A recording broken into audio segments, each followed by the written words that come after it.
una referencia que de Afro Reggae y CUFA. CUFA es la Central Única de las Favelas, en Rio de Janeiro. Estes são dois institutos, a Afro Reggae e CUFA, que hicieron uma parceria com a Unesco, a representação de Unesco em Brasil, e com a London School of Economics e a Fundação Itaú, que é uma fundação, é um banco privado em Brasil muito grande, e que estão realizando agora uma investigação com o objetivo de conhecer as formas de sociabilidade que continuam invisíveis e subterrâneo dentro do âmbito da sociedade convencional, porque nós estamos falando de jovens, de pessoas que vivem nas favelas, uma situação de grande, com pandilha, com violência, com falta de água potável e muitas outras condições de desigualdade que les marca a vida, a existência e a saúde. E através de situação de projetos com arte, principalmente com arte e esporte, mas mais com arte, eles tentam recuperar a autoestima, a saúde mental e também trabalhar bajo um ponto de vista de cuidado com o próprio patrimônio histórico e cultural dessas pessoas. Esse também ha sido um exemplo de prática exitosa que está em marcha. Outras situações mais presentes, e agora estou falando de situações que estou trabalhando diretamente com empresas, dizem respeito às empresas, a questão da responsabilidade social. Cada vez mais, a população, de uma maneira geral, tem cobrado das empresas a responsabilidade social.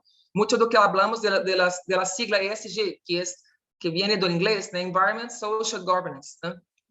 Que tem a ver com o que as empresas fazem, quais são os projetos que levam a cabo, que miram a responsabilidade social das empresas, programas de inclusão e diversidade, sustentabilidade, meio ambiente, entre tantos outros programas e projetos que podem ser e devem ser evaluados e levados em consideração, porque as pessoas cobram e as empresas têm essa responsabilidade social. Então, estamos falando desse aspecto positivo, uma tarefa para todos, mas não podemos deixar de reconhecer que temos situações de desigualdade que necessitam ser prontamente afrontadas em Brasil e eu creio que também em outros lugares, mas vou falar de onde vivo eu. E sim, levarmos em consideração essa situação de desigualdade, não há que falar somente de promoção de saúde como algo a ser feito somente por as pessoas, por o Estado ou por todos que foram citados previamente nesta fala, nesta habla. A Oxfam Brasil apresentado um report recente que intenta demonstrar quais são os passos que devemos seguir para afrontar a desigualdade social em Brasil, que aún está maior dado a pandemia. Então, aí são algumas soluções que eles apresentam. Equilibrar o sistema tributário, promocionar a oferta de trabalho. Hoje somos quase 15 milhões de pessoas fora do mercado de trabalho. Derrogar a emenda ao limite de gastos. Essa é uma emenda constitucional que ha sido uma proposição de 2019, não sei, não me recuerdo, que limita os gastos públicos com saúde, educação e tudo mais por 20 anos, e este gasto é ajustado anualmente, mas sempre levando em consideração o índice de inflação do ano passado, do ano anterior. Então, nunca se equipara e a largo prazo isso será uma lástima para a educação e para a saúde, entre outros direitos sociais. Abordar a discriminação contra as mulheres. De hecho, aplicar os impostos sobre os benefícios, dividendos e herências, o que não ocorre com grandes fortunas. Combater a concentração de terras. Invertir em saúde e educação, sempre. E melhorar a qualidade do gasto público. Se não falamos, se não miramos esta situação como deve ser mirada, de nada, ou pouco serve todas as atitudes anteriormente citadas, feitas por pessoas, por grupos, por terceiro setor, por empresas, por a sociedade de maneira geral, se não afrontarmos essa situação de desigualdade social em Brasil.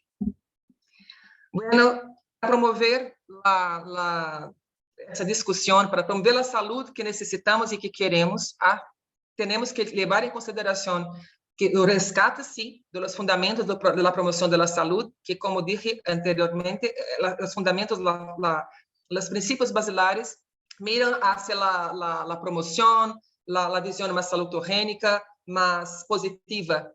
Sin embargo, para promover de verdade, há que pensar em estratégias de erradicação das iniquidades que marcam grande parte da população nacional, que não tem acesso a los sistemas de saúde, educação, seguridade social e outros de maneira adequada e contínua, lo que, em última análise, fragmenta todo o que ha sido planteado pelas políticas públicas e leis que já foram publicadas e que já existem, comprometendo, então, os resultados finais.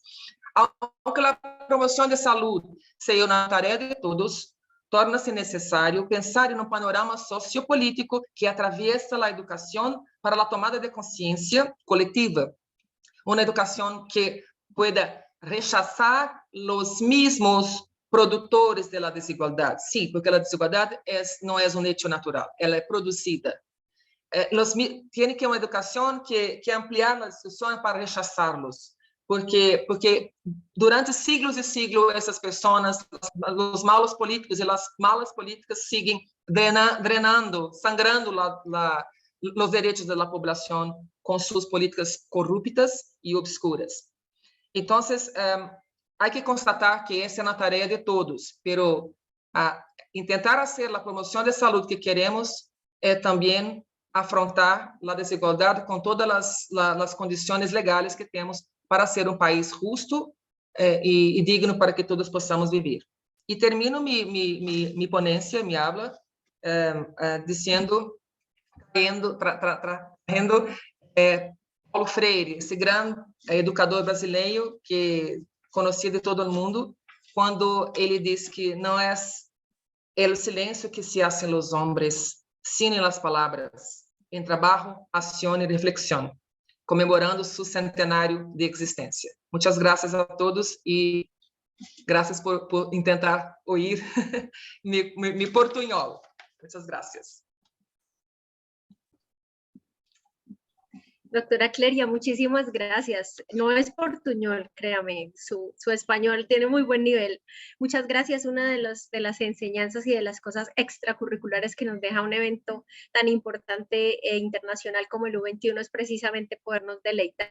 Estoy encantada con mis dos acentos favoritos en el mundo, que son el portugués y el español, el francés que tuvimos esta mañana con el doctor François.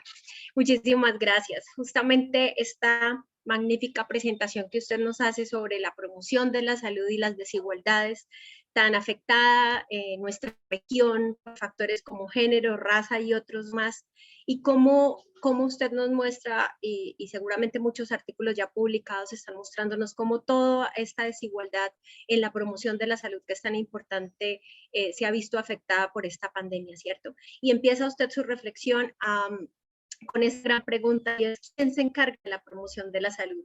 Me gustó mucho cómo nos muestra usted de diferentes casos o ejes, cómo se puede trabajar, cómo se pueden abordar esos retos y desafíos.